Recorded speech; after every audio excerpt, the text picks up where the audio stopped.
Welcome to Perspectives on Islam from a non-Muslim. My name is Elaine, and the subject today is the life of Muhammad and Jihad.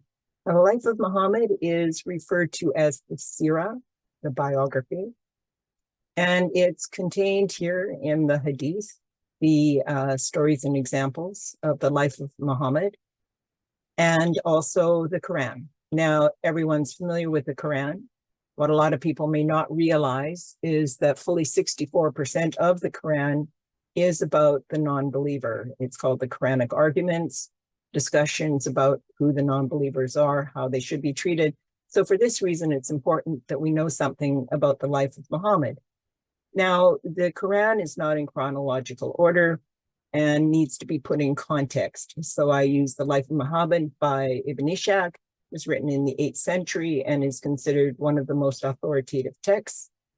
The foundation of Islam, there is no God but Allah and Muhammad is his messenger, is called the Shahada. This is what a person has to say to become a Muslim.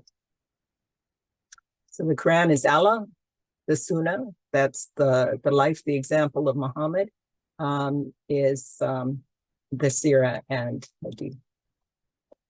So the Sunnah says that Muhammad is the best role model. There has certainly been for you in the messenger of Allah an excellent pattern for anyone. This is the Quran.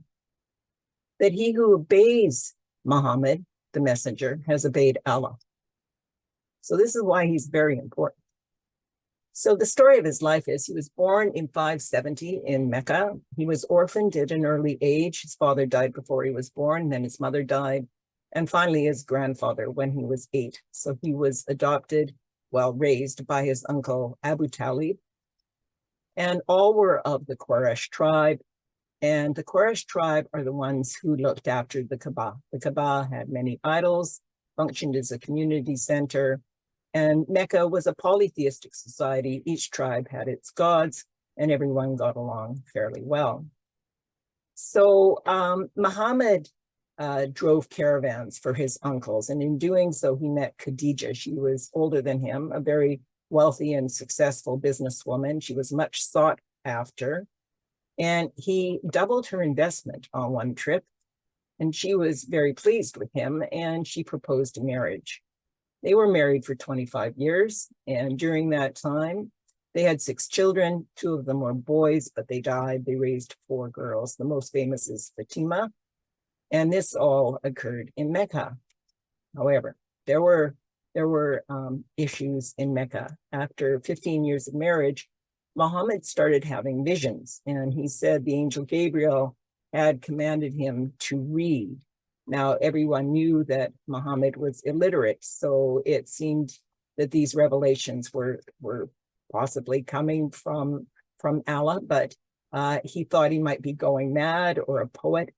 And her cousin was called in and said, no, he must be a prophet. So Khadija was Muhammad's first follower, and then his cousin Ali, his adopted son Zayd, and his friend Abu Bakr. So Muhammad wanted the Meccans to accept Allah as the only God and that he was the messenger of Allah.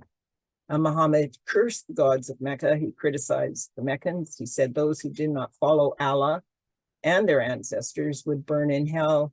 He even had revelations cursing those who opposed him. For example, a man by the name of Walid and his uncle. The Meccans appealed to his uncle Abu Talib, who was a protector, to stop him, but the tensions only increased, dividing the community. And then finally, his uncle Abu Talib died, and his wife Khadija, they both died in the same year. And it was very uncomfortable in Mecca. He married Sauda about 3 months after Khadija died. And then Aisha, the 6-year-old daughter of his friend Abu Bakr. And he started scouting around looking for better places for him and his followers to live. He sought allies at Taif, but failed there. At Medina, there were 3 Jewish tribes, and he felt he might be accepted there, recognized as a prophet. So he and his 150 followers migrated to Medina. And half of Medina were Jewish. That was like 50% of the population. There were 3 tribes. Now, this is very significant, the migration to Medina, because this is the beginning of the Islamic calendar. It marks a significant change in tactics. And as you can see on this chart, in the first 10 years, Muhammad gained only 150 followers.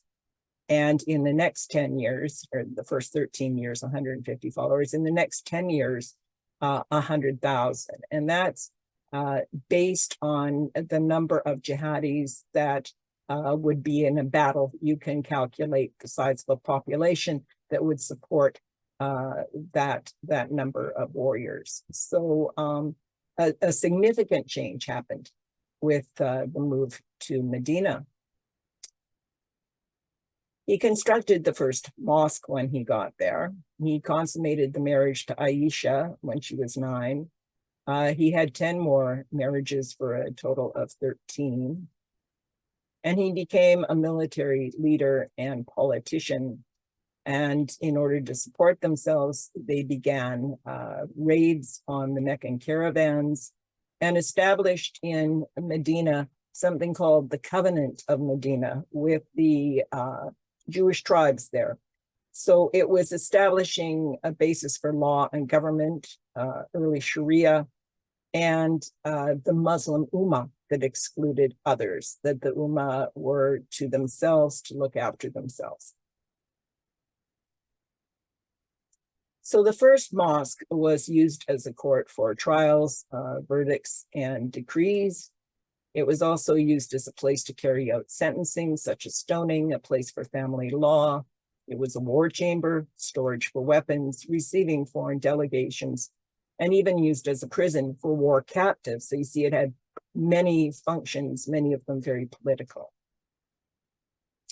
So the Jews, though, did not accept Muhammad as prophet. And you see here the family tree that Muhammad tried to convince the Jews that he was the final prophet, the seal of the prophets, as it said, but they did not believe him. So Muhammad ordered a Jewish leader killed. He was one of the influencers. He permitted lying to deceive him so that they would be able to kill him more easily. And he accused the Jews and other people of the book of corrupting their scriptures so that he would not be recognized, because he felt he should be recognized. And it's because they changed their scriptures that he was not recognized. So you see this quote here from the Quran that they changed the words and defiantly disobeyed. So one of these battles, the Battle of Badr, was a significant battle. And there was a lot of arguing afterwards from Muhammad's followers about what to do with the booty. And Muhammad was quite upset about this, and he thought about it for a while, and he had a revelation. And the revelation is actually the entire chapter 8 of the Quran, and says that they ask you about the spoils of war, say the spoils are for Allah and the messenger. So I got curious and I looked at those 3 sources you saw at the beginning, the Hadith of Bukhari, the Sirah, the biography of Ibn Ishaq in the Quran, and came up with 425 references to booty and spoils of war. So as you can see, booty and spoils of war are significant. They're very important in Islam. So within all 5 years, though, those 3 Jewish tribes, half the population in Medina, had either converted, accepted Muhammad, or they were exiled or killed. So this is from 622 to 630. And you can see all of these battles on the map here. The Jewish tribes of the Banu Kanuga and the Banu Nadir were besieged and expelled from Medina. Some of them were goldsmiths. There was a battle of the trench with the 3rd tribe, the Banu Qurayza, and they were besieged, and all the men, 600 to 800, were beheaded, and the women sold as sex slaves and slaves. Muhammad fought with all of his neighbors. So some of the Jews from Medina, which was formerly called Yathrib, had gone to Khaybar, and Muhammad listened in the morning at Khaybar to hear if the Adhan was said, the Islamic prayer, it was not, and attacked. So the leader was killed. The Jew was tortured on Muhammad's orders to tell the location of treasure, and then beheaded. And Muhammad took his widow and married her that very night. So he also signed a 10-year treaty with the Meccans because he and his followers wanted to visit the Kaaba. So this is very important. He installed the first dhimmis in Khaybar so that some of them were allowed to live on the condition that they gave half their produce to Muhammad and understood that he could expel them at any time. Later, an official dhimmi status was established by the next caliph, Umar, and that is to pay a special protection tax, that there be no new churches or monasteries, that they must provide food and accommodation for Muslims. They cannot manifest their religion in public. They must wear recognizable clothing, cannot carry weapons or sell alcohol or criticize Muhammad. They were not allowed to teach the Quran to non-Muslim children. The homes of the non-Muslims must not be higher than the homes of the Muslims. And the dhimmis were not allowed to ride on horses, only on donkeys. So the life of the dhimmi was not a good one. In 630, Muhammad returned to Mecca. Now, there was a 10-year treaty, but this is only 2 years later. And he conquered Mecca. All 360 idols were destroyed. Those who resisted were killed. The ones that had mocked him and sung satirical songs were killed. And the Islamic armies also won the Battle of Hunain and more battles. And Muhammad revealed a message from Allah that Islamic warriors may rape captured women, including married women. He sent warriors to conquests, and he commanded the submission of Jews and Christians. And you can see some of these battles here now, stretching across the Arabian Peninsula. Fight those who believe not in the last day, nor forbid that which hath been forbidden, meaning the Sharia, nor acknowledge Islam, even if they are people of the book, until they pay the jizya, the protection tax, with willing submission and feel themselves subdued. That's from the Quran.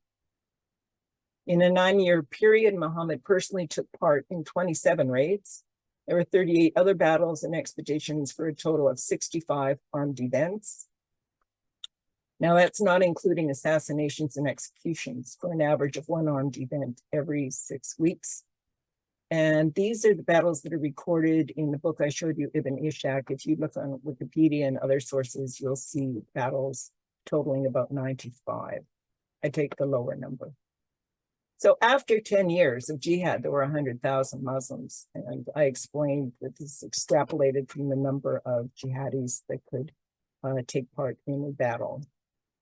From multicultural and polytheistic society, it became a monocultural and monotheistic one with its own judicial system, Sharia. And this took place right across the Arabian Peninsula.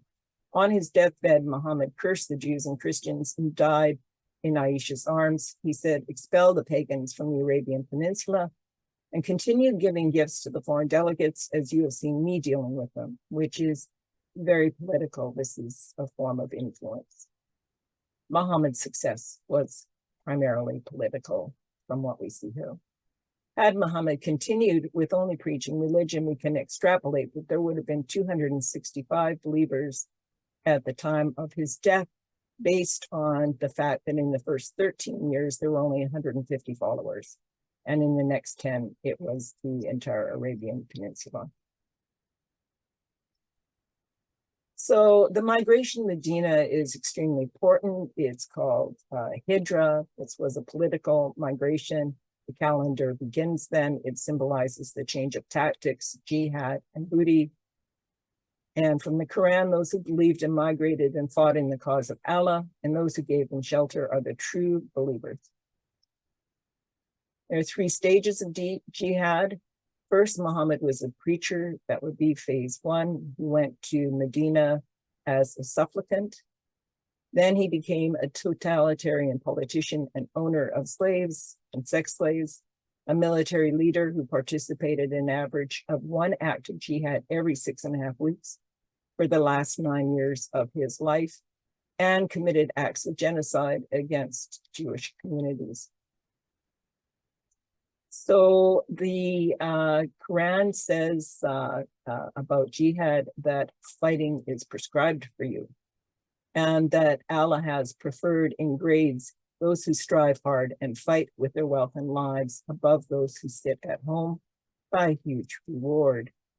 And that jihad is a communal obligation. He who provides the equipment for a soldier in jihad has himself performed jihad. So after Muhammad died, a number of people, tribes, tried to leave Islam. And this resulted in the apostasy wars. This was Abu Bakr to subjugate the Arab tribes that fell away from Islam after the death of Muhammad. So Abu Bakr, yes, he was the first caliph. He died. Then it was Umar who brought in the Treaty of Umar and the Dhimmi rules. He was murdered. Uthman was murdered. Ali, the son-in-law of Muhammad, he was also assassinated. So until the year 750, there were 14 Umayyad caliphs. And then in the next 1,000 years, there were a number of 54 caliphs. And in the Ottoman Empire, there were 11 caliphs, and that lasted until 1924. And during that time, Islam expanded tremendously. You can see the number of battles there, jihad. So what does the Quran say about jihad? It says, fight those who don't believe in Allah in the last day, nor forbid that which has been forbidden, the Sharia, and Christians and Jews who do not follow the religion of truth until they pay the jizya, the protection tax, with willing submission and feel themselves subdued. It says, when the sacred months are past, kill the unbelievers wherever you find them, take them as captives, besiege them, and lie in wait with every kind of ambush. And believers, fight the unbelievers who are near you and let them find you to be tough and hard. Know that Allah is with those who guard against evil. So what do the hadith say, the traditions of Muhammad? It says, I have been commanded to fight against people till they testify there is no God but Allah, and Muhammad is the messenger of Allah. They establish prayer, pay zakat, the Islamic tax, and if they do it, their blood and property are guaranteed protection on my behalf, except when justified by law. A man came to Muhammad and said, tell me of an action that is equal to jihad. He said, I cannot. Muhammad said, by him in whose hands my life is, I would love to be martyred in Allah's cause, resurrected, martyred again, resurrected, martyred again, resurrected again, and get martyred. So what does that look like today? Well, jihad in numbers since 9/11. There's been a website keeping track of all jihad. And here are the totals for 2023. As you can see, 1,769 Islamic attacks, 53 countries, 11,404 people killed, 12,987 injured. In October of 2023, 26 countries suffered jihad attacks. Here's a list of a few of them. You can go to this website right here and check it yourself. The doctrine of Islam ordains that every individual must submit to Muhammad and Allah at all levels of their lives until the whole world submits to Islam. In the hadith of Muhammad, it says, the best talk is the Quran, the best guidance is the guidance of Muhammad. And the Quran says, fight them till there is no more fitna, disbelief and polytheism, or worshiping others besides Allah. And the whole religion will all be alone for Allah, all be for Allah alone. So thank you very much for your attention. I hope you found this interesting. Please like, share, and subscribe. And there's links below. Thank you.